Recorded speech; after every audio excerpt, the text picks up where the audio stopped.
सुख वेचीन म्हणण्या आधी खण दुःखाचा गहिवरतो, अन दुःख सावरू जाता कवडसा सुखाचा येतो।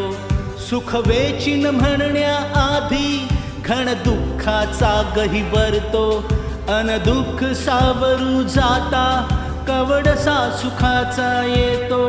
या ऊन सावली संगे रमण्यातही मौज म्हणूनी, मी हसून हल्ली माझ्या जगण्याला श्रावण म्हणतो। या ऊन सावली संगे रमण्यातही मौज म्हणूनी, मी हसून हल्ली माझ्या जगण्याला श्रावण म्हणतो। मी हसून हल्ली माझ्या जगण्याला श्रावण म्हणतो। मी हसून हल्ली माझ्या जगण्याला श्रावण म्हणतो।